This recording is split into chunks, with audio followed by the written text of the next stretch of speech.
एक मिनिट थांबा ना.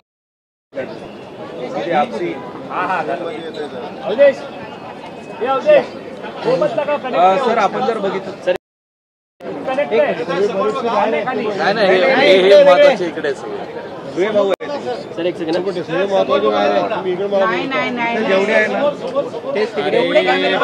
सध्या बोलायचं नाही ठरलंय 4-6 दिवस पण आता काय काल माध्यमांमध्ये आपण फोटो पाहिलेले आहेत त्या हत्याकांडाचे. आज का होईना धनंजय मुंडेंचा राजीनामा हा घेतला जाईल का असा प्रश्न देखील उपस्थित होतोय.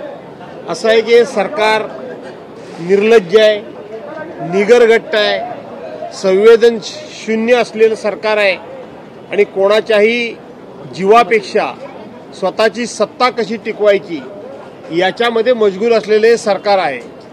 हे सरकार छोट्या छोट्या गोष्टींवरून सुद्धा ज्या वेळेला विरोधी पक्षांचे राजीनामे मागवत होतं आपल्याला आठवत असेल, या सरकारनं अनिल देशमुख जे तत्कालीन गृहमंत्री होते त्या गृहमंत्र्यांच्यावर खोटा आरोप करायला लावला. खोटा आरोप करणारे कमिशनर परमवीर सिंग यांनी चांदीवाल आयोगाच्या समोर साक्षीला गेले तर नाहीतच, पण त्यांनी सांगितलं की माझ्याकडे कोणताही पुरावा नाही, मी आयक्यू माहितीच्या आधारे तक्रार केली. आयक्यू माहितीच्या आधारे तक्रार करायला लावणं आणि वसुली सरकार म्हणून करून गृहमंत्र्याला 14 महिने जेलमध्ये टाकून यांनी त्यांना राजीनामा द्यायला लावला. 1992 साली बॉम्बस्फोट झाले, 93 साली बॉम्बस्फोट झाले 1993 साली, आणि नवाब मलिकांना 2022 साली त्यांनी देशद्रोहाच्या गुन्ह्याखाली अटक केलं. देशद्रोहाचा गुन्हा आज काय त्यांच्यावर दाखल सुद्धा झालेला नाही.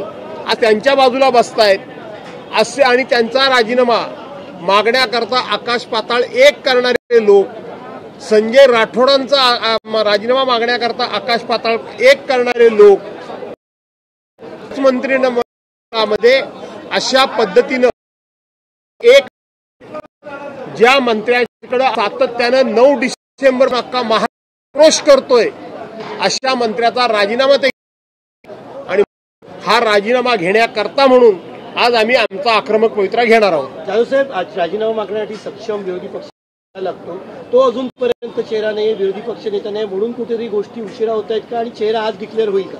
असं आहे की संसदीय कार्यप्रणालीमधला विरोधी पक्ष नेता एक महत्वाचा घटक आहे आणि म्हणून अनेक वेळेला त्याचं संख्याबळ न बघता, अनेक वेळेला कायदा आणि नियम काय सांगतो याच्यापेक्षा लोकशाही ही बळकट राहिली पाहिजे, लोकशाहीचा सन्मान केला पाहिजे आणि लोकशाहीमध्ये विरोधी पक्षाचं आणि नाहिरे जो वर्ग आहे त्या नाहिरे वर्गाचा आवाज हा बहिऱ्या सरकारच्या कानापर्यंत गेला पाहिजे. याकरता संसदीय कार्यप्रणालीमध्ये विरोधी पक्ष नेत्याचं महत्व अनन्यसाधारण असतं. तुम्ही कधी स्वीकारणार आहात विरोधी पक्षाचे? दुसरा काही प्रश्न आहे का तुमचा? काही धन्यवाद.